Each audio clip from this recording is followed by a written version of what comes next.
What up, Internet? Dave Morris here for NewsOK TV. It's Friday, November 9th. We made it through the week, and if we can survive the wind today, we'll breeze into the weekend. Get it? All right, here's some news, stories, and headlines you can find today on NewsOK.com. An early morning fire damaged the porthole.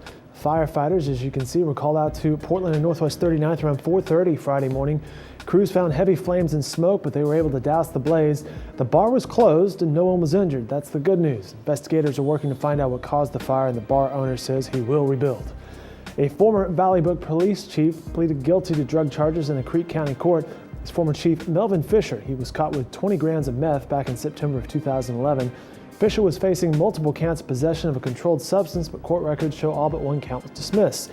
You're looking at photos taken by the Department of Corrections, and they show the former chief has become extremely gaunt since he was arrested a little more than a year ago. Fisher was handed a 10-year suspended sentence and will have to report to a probation officer. He's 49. He'll also have to register with the Oklahoma Bureau of Narcotics and Dangerous Drugs Control. As I mentioned, it's a windy start to the weekend. We could see wind speeds at 15 to 20 miles per hour, gusts up to 30 miles per hour. Highs will be in the upper 70s in central Oklahoma on Friday, but highs could be in the upper 80s in the northwest part of the state.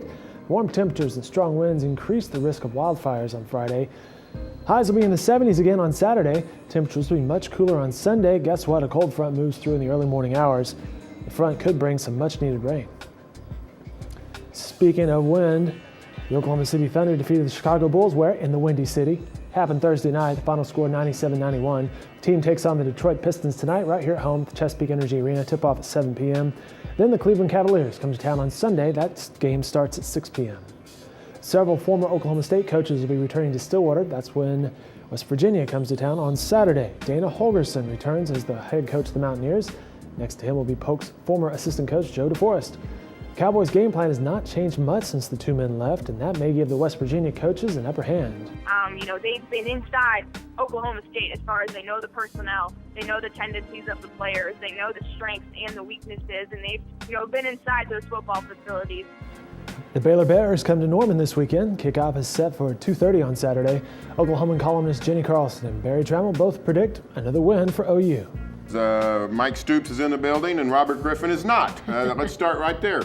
RG3 blitzed the Sooners, just dropped that hammer on them last year, 45-38. Won himself a Heisman down in Waco. Not any Heisman's going to be won on Saturday. I think Sooners shut down Baylor to some extent, and the Sooners name their score. Oklahoma might get 70. And there's a bevy of sports videos, as always, on NewsOK.com. Be sure to stay with NewsOK throughout the weekend for the latest news and information and any updates on severe weather if that front sparks such activity over the weekend. Have a great weekend, everyone. See you.